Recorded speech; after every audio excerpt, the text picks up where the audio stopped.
Chapter 9. You can't think how glad I am to see you again, you dear old thing, said the Duchess, as she tucked her arm affectionately into Alice's, and they walked off together. Alice was very glad to find her in such a pleasant temper, and thought to herself that perhaps it was only the pepper that had made her so savage when they met in the kitchen.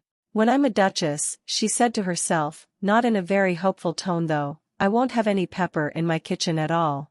Soup does very well without, maybe it's always pepper that makes people hot-tempered, she went on, very much pleased at having found out a new kind of rule, and vinegar that makes them sour and chamomile that makes them bitter and barley sugar and such things that make children sweet-tempered.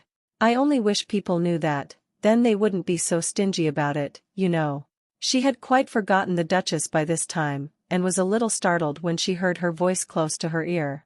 You're thinking about something, my dear, and that makes you forget to talk. I can't tell you just now what the moral of that is, but I shall remember it in a bit.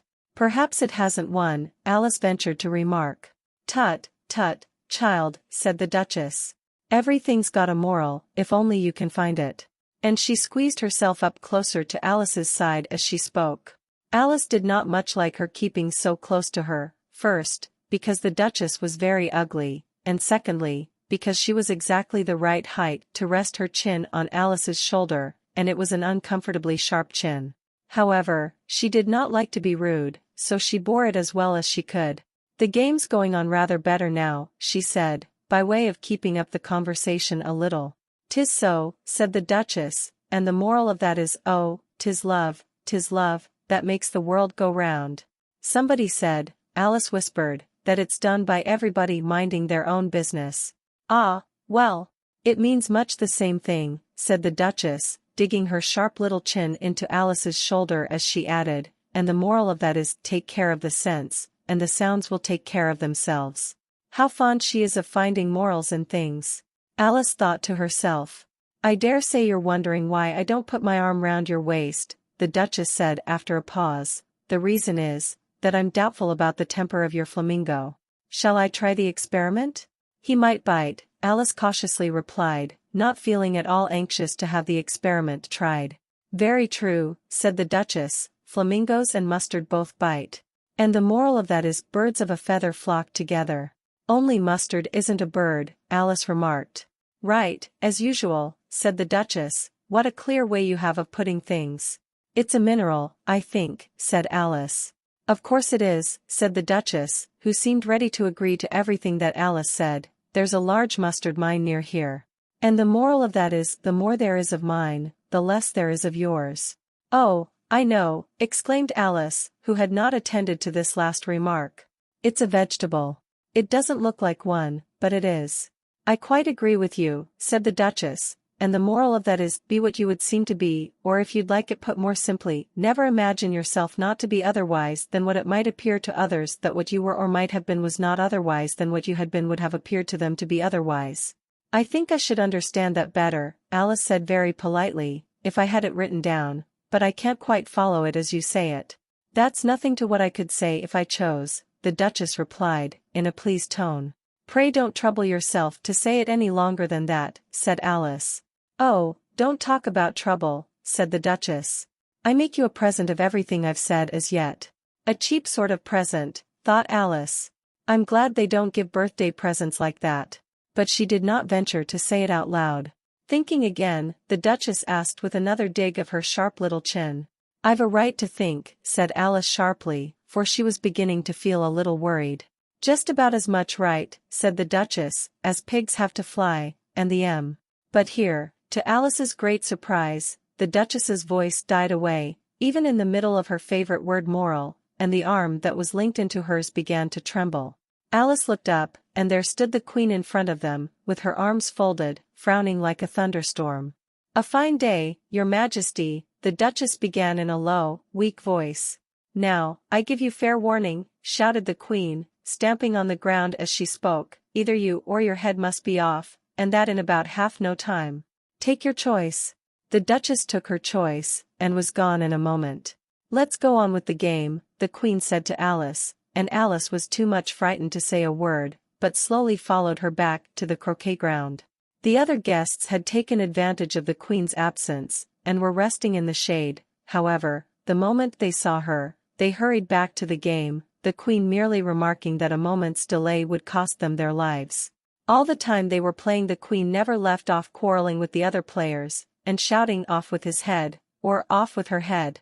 Those whom she sentenced were taken into custody by the soldiers, who of course had to leave off being arches to do this, so that by the end of half an hour or so there were no arches left, and all the players, except the king, the queen, and Alice, were in custody and under sentence of execution. Then the queen left off, quite out of breath, and said to Alice, "Have you seen the mock turtle yet?" "No," said Alice. "I don't even know what a mock turtle is." "It's the thing mock turtle soup is made from," said the queen. "I never saw one, or heard of one," said Alice. "Come on then," said the queen, "and he shall tell you his history." As they walked off together, Alice heard the king say in a low voice, to the company generally, "You are all pardoned." "Come, that's a good thing," she said to herself, for she had felt quite unhappy at the number of executions the queen had ordered. They very soon came upon a griffin, lying fast asleep in the sun. If you don't know what a griffin is, look at the picture. "Up, lazy thing," said the queen, "and take this young lady to see the mock turtle, and to hear his history. I must go back and see after some executions I have ordered," and she walked off, leaving Alice alone with the griffin. Alice did not quite like the look of the creature, but on the whole she thought it would be quite as safe to stay with it as to go after that savage queen, so she waited. The griffin sat up and rubbed its eyes, then it watched the queen till she was out of sight, then it chuckled. "What fun," said the griffin, half to itself, half to Alice. "What is the fun?" said Alice. "Why, said the griffin. "It's all her fancy, that, they never executes nobody, you know. Come on." "Everybody says come on, here," thought Alice, as she went slowly after it. "I never was so ordered about in my life, never." They had not gone far before they saw the mock turtle in the distance, sitting sad and lonely on a little ledge of rock, and, as they came nearer, Alice could hear him sighing as if his heart would break. She pitied him deeply. "What is his sorrow?" she asked the griffin, and the griffin answered, very nearly in the same words as before, "It's all his fancy, that, he hasn't got no sorrow, you know. Come on." "Reeling and writhing, of course, to begin with," the mock turtle replied, "and then the different branches of arithmetic, ambition, distraction, uglification, and derision." "I never heard of uglification," Alice ventured to say. "What is it?" The griffin lifted up both its paws in surprise. "Never heard of uglifying," it exclaimed. "You know what to beautify is, I suppose?"